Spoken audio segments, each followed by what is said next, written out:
आज हम आपको भगवान शंकर की बड़ी ही अद्भुत कहानी सुनाने जा रही हूँ। एक बार भगवान भोलेनाथ पृथ्वी लोक पर भ्रमण के लिए गए तो उन्होंने एक युवा को देखा। वह ईश्वर को दोष देता जा रहा था। वह अपने जीवन से निराश था, दुखी था। तब भगवान शंकर बौद्ध भिक्षु का रूप धारण करके उस युवा को असली दुख के बारे में ज्ञान देते हैं। तो चलिए इस कहानी के माध्यम से समझते हैं कि असली दुख क्या होता है। अगर आप यह कहानी सुन रहे हैं तो पूरा सुनिए। इस कथा को आधा अधूरा छोड़कर जाने की गलती मत करिएगा, क्योंकि इस पवित्र कथा को पूरा सुनने से मनचाहा फल की प्राप्ति होगी। इसलिए इस कथा को पूरा सुने। आप शिव भक्त हैं तो भोलेनाथ का अनादर ना करें। सुख और दुख एक ही सिक्के के दो पहलू हैं। ये बात तो आपने सुनी ही होगी। सुख और दुख हमारे जीवन में लगातार आते ही रहते हैं और हमें लगता है कि हमारे जीवन में हजारों दुख हैं, हजारों समस्याएं हैं। लेकिन अगर आप वास्तविक तौर पर देखें, अगर आप इस बात को अच्छी तरह से समझें, तो आप ये समझ पाएंगे कि हमारे जीवन में केवल एक ही दुख होता है। और दुख क्या है वो हम इस कहानी के माध्यम से जानेंगे। और उस दुख का निवारण, उस दुख का समाधान क्या है, वो भी हम इस कहानी में ही जानेंगे। तो इस कहानी के अंत तक जरूर बने रहिए। एक समय की बात है, एक गांव में एक व्यक्ति रहता था। उसका नाम सोनू था। वह बड़ा आलसी था और अपने जीवन से बहुत निराश था। और उसका कारण यह था कि उसने अब तक अपने जीवन में कुछ भी हासिल नहीं किया था। वह कुछ भी नहीं करता था। उसके घर वाले भी इस बात से बहुत परेशान रहते थे। वे चाहते थे कि वे बाहर जाकर कुछ अच्छा काम करे, कोई अच्छी नौकरी कर ले, लेकिन वह उनकी एक नहीं सुनता था। उसके घर वाले दूसरों का उदाहरण देकर उसे ताने मारते थे, उसे तरह तरह की बातें कहते थे, लेकिन उसे कोई फर्क नहीं पड़ता था। जबकि उसके सारे मित्र कामयाब हो चुके थे।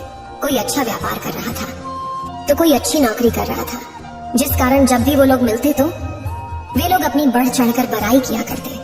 लेकिन सोनू कुछ नहीं करता था, जिस कारण जब भी कोई उससे पूछता कि तुम क्या कर रहे हो, तो वह कुछ नहीं कह पाता। उसे यह कहने में बहुत शर्म महसूस होती थी कि वह कुछ नहीं करता। वो हमेशा सबसे केवल एक ही बात कहता था कि मैं कोशिश कर रहा हूँ। लेकिन उसकी कोशिशों का कोई भी फल किसी को नजर नहीं आ रहा था। देखते ही देखते अब ऐसा समय आ चुका था कि सोनू सभी से मुंह छिपाता फिरता, ताकि कोई उसे यह न पूछ ले कि तुम क्या करते हो, जिस कारण वो कभी किसी के सामने भी नहीं आता था। धीरे धीरे उसका मन दुखी होने लगा था। वह बहुत निराश रहने लगा था। उसे अब ऐसा प्रतीत होता था मानो वह इस धरती पर बोझ है, जिस कारण वो अपने आप को बहुत अकेला महसूस करता, बहुत तन्हा महसूस करता। एक दिन तो उसके मन में ये भी विचार उत्पन्न होने लगे कि मेरे हाथों में कुछ नहीं है तो मैं क्या कर सकता हूँ। अकेले बैठकर वह रोता रहा और भगवान को दोष देता रहा। एक दिन छुपता छुपाता वह घर से निकलकर कहीं जा रहा था। तभी उसने रास्ते में देखा कि एक बौद्ध भिक्षु लोगों को प्रवचन दे रहे हैं और प्रवचन में वह दुख की बातें कर रहे हैं। सोनू कुछ देर के लिए अपना मुंह छुपाकर वहीं पर खड़ा हो गया ताकि उसे कोई देख न ले, और चुपचाप वह उन भिक्षु की बातें सुन रहा था। बौद्ध भिक्षु सभी को प्रवचन में कह रहे थे कि दुख हमारा सबसे बड़ा साथी है। हमें दुख अपने जीवन के बारे में समझाता है और हमें सही जीने का तरीका बताता है। ये हमारे गुरु की तरह है, जिससे हमें सीखना चाहिए। आप चाहें तो अपने जीवन में अपने दुखों को अपना गुरु बना सकते हैं और उससे सीख सकते हैं, या फिर आप चाहें तो अपने दुखों पर बैठकर रो सकते हैं। लेकिन इससे आपको कोई लाभ नहीं मिलेगा, बल्कि आप दिन ब दिन और कमजोर होते जाएंगे, निराश होते जाएंगे। सोनू छुप छुप कर उन बौद्ध भिक्षु की ये सारी बातें सुन रहा था। जैसे ही उपदेश खत्म हुआ, वह उन बौद्ध भिक्षु के पास पहुंचा। उन्हें प्रणाम करके वह कहता है, हे महात्मा, अभी आप कुछ देर पहले दुख को गुरु बता रहे थे। आप कह रहे थे कि दुखों से हमें सीखना चाहिए, हमें उन्हें अपना गुरु बनाना चाहिए। लेकिन मैं भी तो अपने दुखों से परेशान हूँ, अपने जीवन से परेशान हूँ। मैंने अब तक जो दुख झेला है, मुझे तो कभी ऐसा प्रतीत नहीं हुआ कि मेरे दुख मुझे कुछ सिखा रहे हैं, बल्कि मुझे तो हमेशा यही लगता है कि वो मुझे पीड़ा दे रहे हैं, तकलीफ दे रहे हैं। पर दुख की पीड़ा बहुत भयंकर होती है। ऐसा लगता है अब इसके बाद हमारा जीवन समाप्त हो जाएगा। इसके बाद हमें कुछ नहीं मिलने वाला, और यहाँ तक कि हमें मृत्यु भी उसके सामने कम लगती है। जब लोग ताने मारते हैं, जब लोग ये कहते हैं कि तुम क्या कर रहे हो, तो मन को बहुत ठेस पहुंचती है। और मैं उनसे कुछ नहीं कह पाता। सोनू की ये सारी बातें सुनकर वो बौद्ध भिक्षुक सोनू से कहते हैं, बेटा तुम्हें क्या दुख है और तुम दुख के बारे में ऐसी बातें क्यों कर रहे हो? सोनू ने अपने ऊपर बीती हुई सारी बातें उन बौद्ध भिक्षु को बता दी और कहने लगा, हे महात्मा, क्या आपके पास मेरे दुख का कोई समाधान है? सोनू की यह बात सुनकर वो बौद्ध भिक्षु मुस्कुराने लगे और सोनू से कहते हैं, बेटा जब तुम्हारे जीवन में कोई असली दुख आए तब तुम मेरे पास आना, मैं इसका समाधान तुम्हें अवश्य बताऊंगा। उन बौद्ध भिक्षु की यह बात सुनकर सोनू थोड़ा सा अचरज में पड़ गया। उसे यह समझ नहीं आ रहा था कि क्या उसने अब तक जो दुख झेला है वह असली दुख नहीं है। उसने जो अब तक पीड़ाएं सही हैं, जो ताने सहे हैं, जो तकलीफें उठाई हैं, क्या वह असली दुख नहीं है? आगे वह मन ही मन अपने आप से कहता है कि जब मुझे मेरे अपने नहीं समझ पाए तो ये बौद्ध भिक्षु मुझे क्या समझेंगे। इतना सोचकर वह वहां से चला गया। सभी लोगों के ताने सुन सुनकर सोनू बहुत थक चुका था, तो बहुत निराश हो चुका था, जिस कारण उसने निर्णय लिया कि वह अब कुछ करके दिखाएगा। उसने अपने पिता से थोड़ा सा रुपया लिया और उस रुपया से उसने एक व्यापार शुरू किया। उसके पिता बहुत खुश थे कि कम से कम मेरा बेटा कुछ करने का प्रयास तो कर रहा है, लेकिन उसे व्यापार में कोई सफलता नहीं मिल रही थी, जिस कारण वो बहुत ही हताश हो चुका था। वह बहुत निराश हो चुका था। उसे ये समझ नहीं आ रहा था कि वह क्या करे, किस तरह से अपने व्यापार को आगे बढ़ाए। तभी उसके पिता ने उससे कहा, बेटा कोई बात नहीं, इसी तरह से प्रयास करते रहो, आज नहीं तो कल सफलता अवश्य मिलेगी। सोनू ने अपने पिता की बात मानी और अपने व्यापार में और भी कड़ी मेहनत करने लगा। धीरे धीरे उसे सफलता मिलने लगी और फिर उसने रफ्तार पकड़ ली। देखते ही देखते केवल 3 सालों के अंदर वह एक बहुत बड़ा व्यापारी बन गया। अब उसके पास धन दौलत की कोई कमी नहीं थी।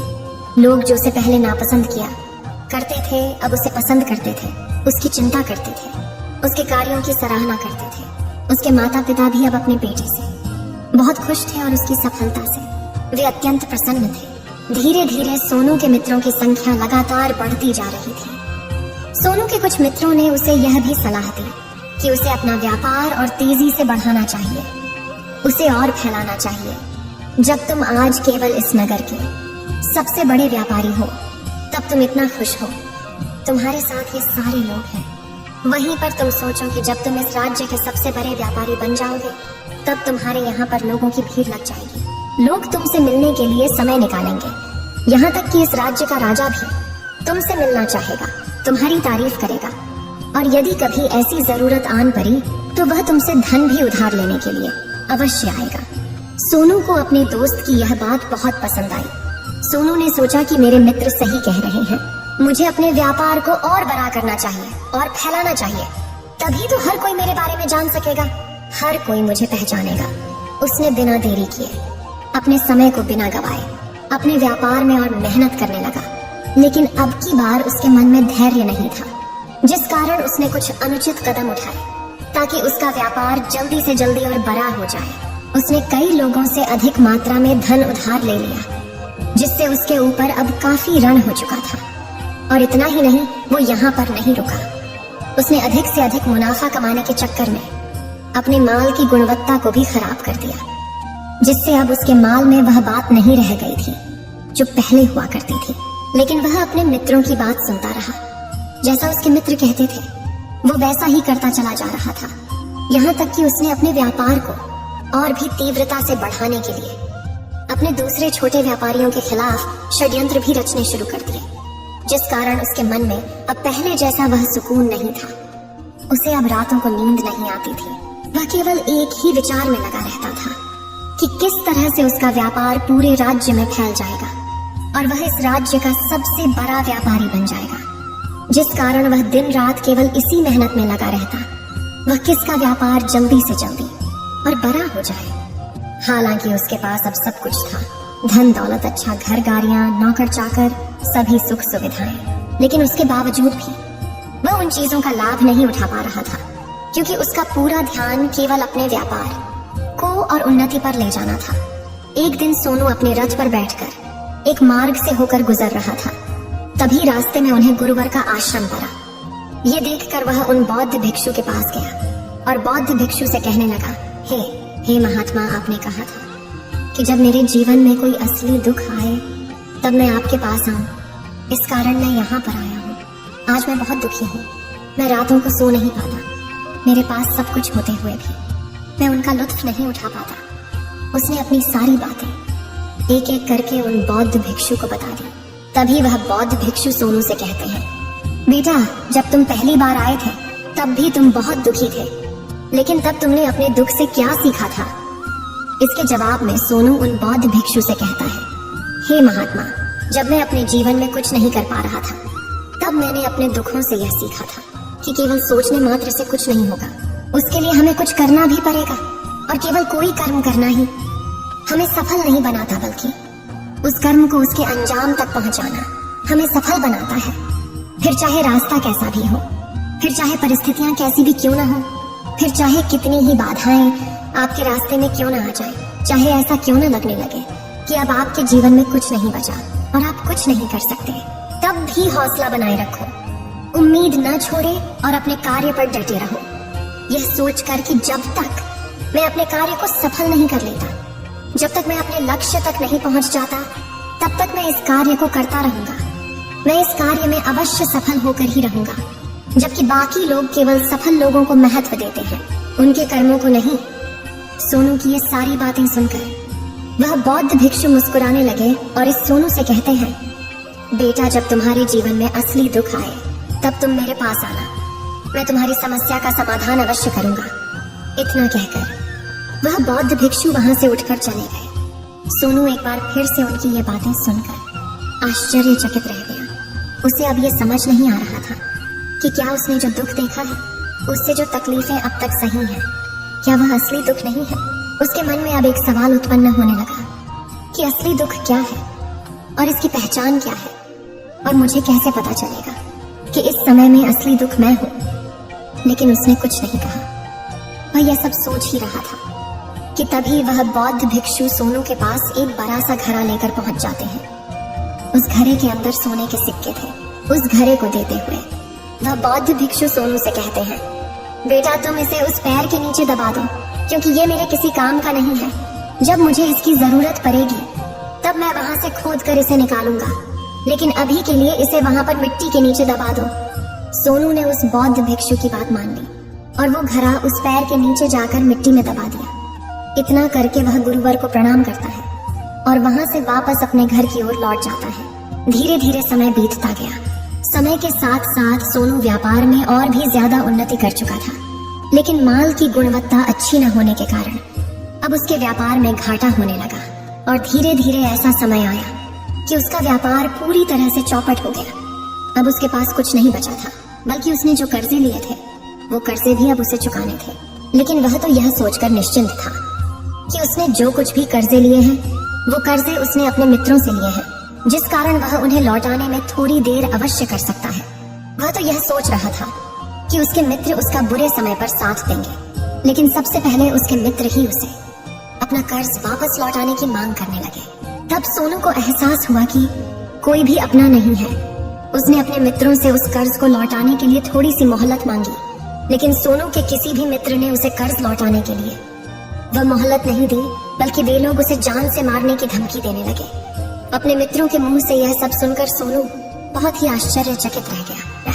वह जो कुछ सोच रहा था सब कुछ उल्टा पड़ गया। जिस व्यापार के चलते उसके इतने मित्र बने थे, इतने शुभ चिंतक बने थे, वे सब उससे दूर जाने लगे थे।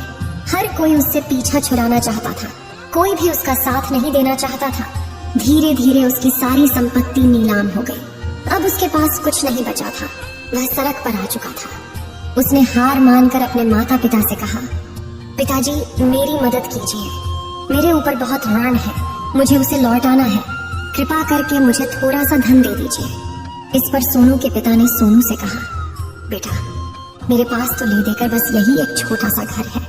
अगर ये अभी मैं तुम्हें दे दूं, यदि मैं इसे भी बेच दूं, तो मैं और तुम्हारी माँ कहाँ रहेंगे?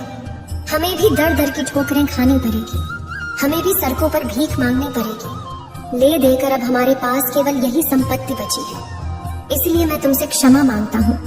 अपने माता पिता के मुख से यह सुनकर सोनू चुपचाप वहां से चला गया और मन ही मन वह सोच रहा था कि अब मेरे पास कुछ नहीं बचा, जो था वह तो सब लुट गया, बर्बाद हो गया। अब मैं जीकर क्या करूंगा? अब मेरे पास केवल एक ही रास्ता है जिससे मैं अपने कर्जदारों से अपना पीछा छुड़ा सकता हूँ। यह सोचता हुआ वह एक ऊंची पहाड़ी की ओर पहुंचा। वह पहाड़ी पर चढ़ता ही जा रहा था कि तभी उसे याद आया कि उन बौद्ध भिक्षु ने कहा था कि जब तुम पर असली दुख आए तभी तुम मेरे पास आना, मैं तुम्हारी समस्या का समाधान अवश्य करूंगा। यह सोचकर सोनू के मन में एक बार फिर उम्मीद की। वह लहर दौड़ पड़ी। सोनू तुरंत दौड़ता हुआ उन बौद्ध भिक्षु के पास पहुंचा और सोनू ने उन्हें प्रणाम करके अपने ऊपर बीती हुई हर एक बात उन्हें बता दी और कहने लगा, हे महात्मा, आपने कहा था कि जब मेरे ऊपर असली दुख आएगा तब आप उसका समाधान अवश्य करेंगे।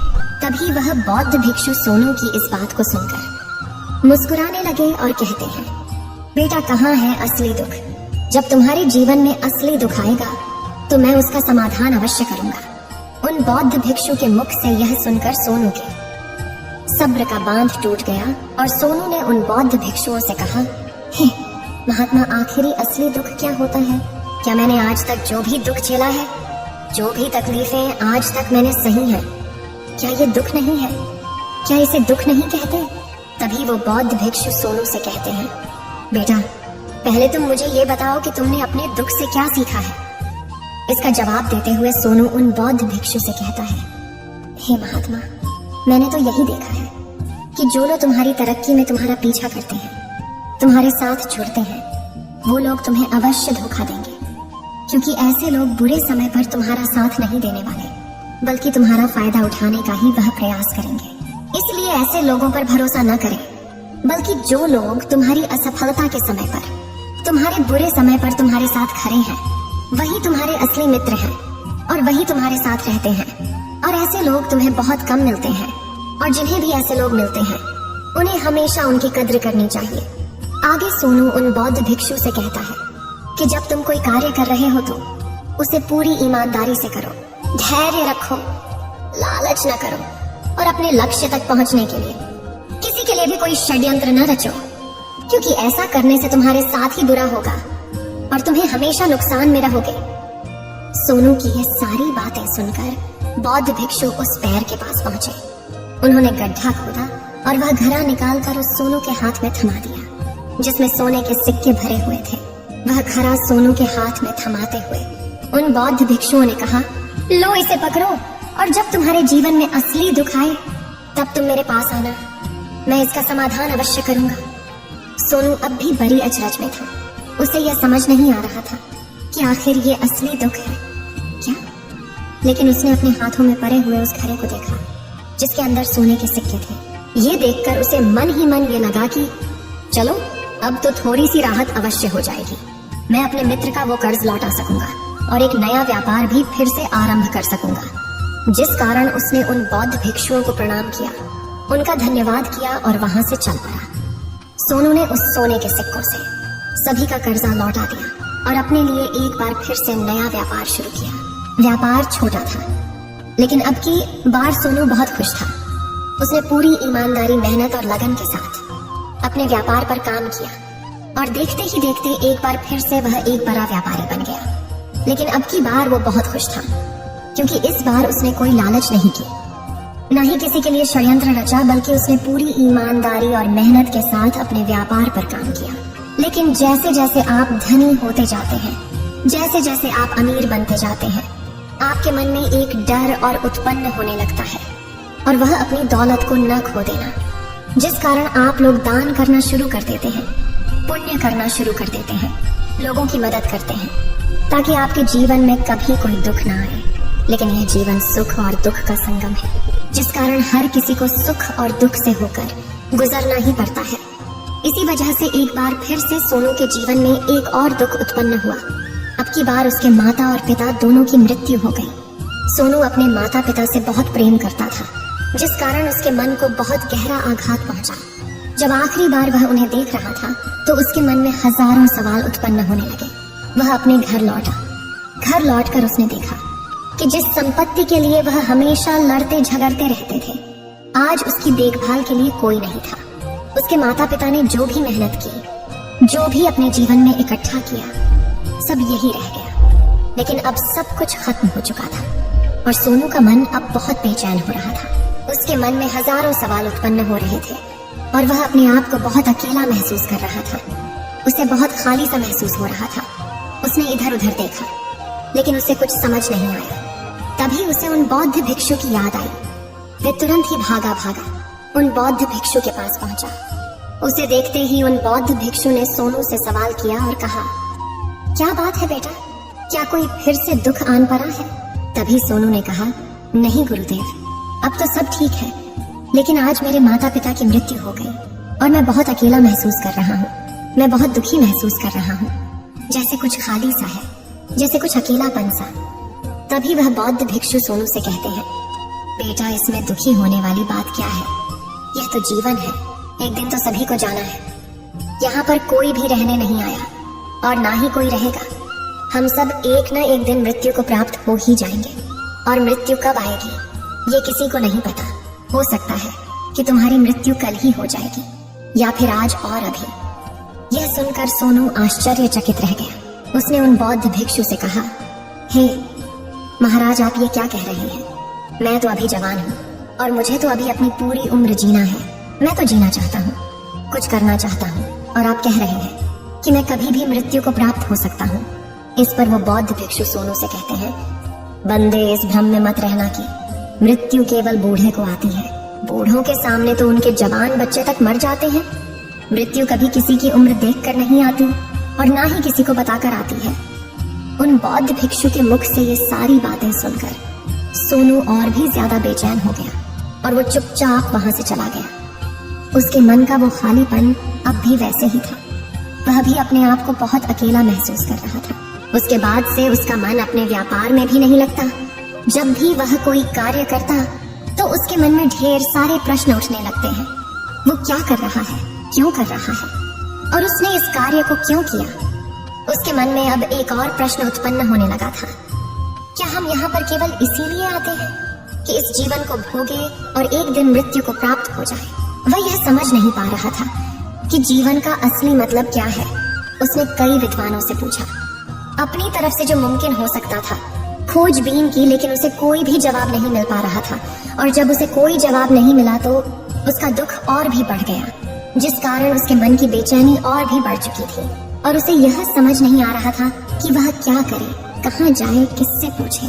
तभी उसे फिर से उन बौद्ध भिक्षु की याद आई। वे एक बार फिर से उन बौद्ध भिक्षु के पास पहुंचा और उसने अपने मन की सारी बातें उन गुरुवर को बता दी।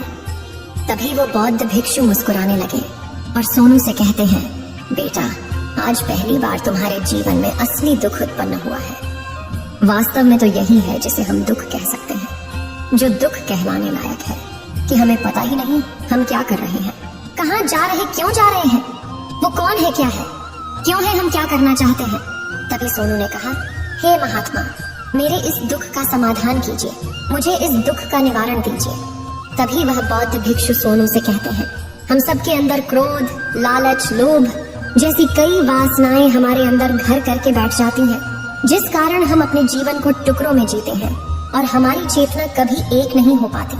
हम कभी एक जगह सोच नहीं पाते, समझ नहीं पाते और हमारी ऊर्जा शक्ति भी पूरी तरह से छिन्न भिन्न हो जाती है।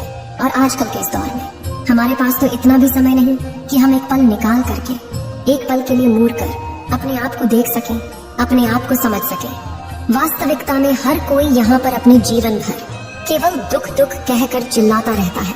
उसका समाधान निकालने का हर मुमकिन प्रयास करता है, लेकिन जिसे हम दुख समझते हैं वह तो दुख है ही नहीं, तो इसका समाधान आपको कहाँ से मिलेगा। ये तो परिस्थितियां हैं जिसके कारण हम अपने आप को दुखी समझते हैं, अपने आप को तकलीफ में समझते हैं। जैसे हम एक परिस्थिति से निकलते हैं, हम किसी दूसरी परिस्थिति में फंस कर रह जाते हैं। जिस प्रकार हम पहली समस्या का सामना करते हैं, उसी प्रकार हम दूसरी समस्या का भी सामना करते रह जाते हैं। और जब हम इन परिस्थितियों से हार मान लेते हैं, जब हमें लगता है कि अब कोई रास्ता नहीं बचा, तब हमारे सामने हमें केवल एक ही रास्ता नजर आता है और वह है मृत्यु। लेकिन यह कोई समाधान नहीं है, ये कोई रास्ता नहीं है। इसलिए यदि आप सचमुच अपनी समस्याओं का समाधान चाहते हैं तो अपने आप को इकट्ठा करना सीखें, अपनी ऊर्जा को इस संसार में वापस कीजिए, उसे एक कर और अपने ऊपर ध्यान लगा। मृत्यु से पहले अपने आप को पहचानो, अपने आप को जानो, अपने आप को बिखरने न दो। तभी सोनू उन बौद्ध भिक्षु से कहता है, हे महाराज, तो क्या हमें इस जीवन को नहीं जीना चाहिए? क्या हमें अपनी इच्छाओं को नहीं पूरा करना चाहिए? तभी वह बौद्ध भिक्षु सोनू के इस सवाल का जवाब देते हुए कहते हैं कि हमें किसी से भी लगाव नहीं रखना चाहिए, हमें अपनी इच्छाओं को मार देना चाहिए, हमें संपत्ति इकट्ठा नहीं करनी चाहिए, क्योंकि हम मनुष्य की इच्छाएं, कामनाएं, वासनाएं ऐसे होती हैं जैसे मानो कि एक पर्वत से गिरता हुआ झरना, जिस पर किसी का नियंत्रण नहीं है सिवाय देखते रहने के और परेशान होने के। लेकिन जब तुम अपने ऊपर ध्यान देने लगते हो तब तुम अपने आप को पहचान जाते हो, समझ जाते हो, तब तुम इस पर नियंत्रण पा सकते हो, तब इच्छाएं भी तुम्हारे वश में होती हैं और फिर तुम चाहो तो उन इच्छाओं पूर्ति भी अवश्य कर सकते हो। गुरुदेव की ये सारी बातें सुनकर सोनू ने गुरुदेव से कहा, हे महाराज, आपका बहुत बहुत धन्यवाद, आपने मेरी सबसे बड़ी समस्या का समाधान आज कर दिया है। मैं आज से अपने आप को एकत्रित करूंगा। गुरुदेव, मानव शरीर में बहुत ऊर्जा है, बहुत शक्ति है, पर वह बेकार के कामों में लग जाती है, जिस कारण हमारा जीवन भी बेकार की चीजों में लगा रहता है। लेकिन हम कभी भी इस पर अपना ध्यान नहीं देते, हम कभी भी अपनी ऊर्जा को केंद्रित नहीं करते, अपने ऊपर कभी ध्यान नहीं देते। हमारा जीवन भी कुछ ऐसा ही है। हम अपने जीवन में हमेशा अपने आप से ऊपर वाले से सवाल करते रहते हैं कि हमारे जीवन में इतना दुख क्यों है। हम सभी के मन यह सवाल तो अवश्य ही उठता है और इसका जवाब है कि वह ईश्वर यह चाहता है कि हम अपने जीवन के अंतिम दुख तक पहुंच सके, उस गहराई तक पहुंच सके जहां पर हमें यह पता चल सके कि हमने अभी तक अपने आप को नहीं जाना, अपने आप को नहीं पहचाना। मानव शरीर के अंदर जो ऊर्जा है, जो शक्ति है, उसके बारे में हम अभी तक नहीं जानते। हम अपने आप को चाहे तो एकत्रित कर सकते हैं, अपने आप पर नियंत्रण पा सकते हैं, लेकिन हम अपनी इस ऊर्जा का बेअर्थ उपयोग करते रहते, व्यर्थ की चीजों में लगा देते, जिस कारण हम अपने आप को कभी नहीं पहचान पाते और ना ही कभी अपने आप पर नियंत्रण पा सकते हैं। लेकिन यदि आप अपने आप को जानना चाहते हैं, अपने आप को पहचानना चाहते हैं, तो पहले आपको खुद को एकत्रित करना होगा, अर्थात ध्यान लगाना होगा। ध्यान से ही आप अपने दुखों की उन समस्याओं का समाधान निकाल सकते हैं और तभी आप अपने आप को पहचान सकते हैं, जान सकते हैं और अपने जीवन के हर दुखों का समाधान भी कर सकते हैं। इस वीडियो को बोलते समय कोई त्रुटि हो तो मैं क्षमा चाहती हूँ। उम्मीद है आप सभी को ये वीडियो अच्छी लगी होगी। अगर आप शिव के सच्चे भक्त हैं तो चैनल को सब्सक्राइब और वीडियो को लाइक करके कमेंट में हर हर महादेव लिख दीजिए।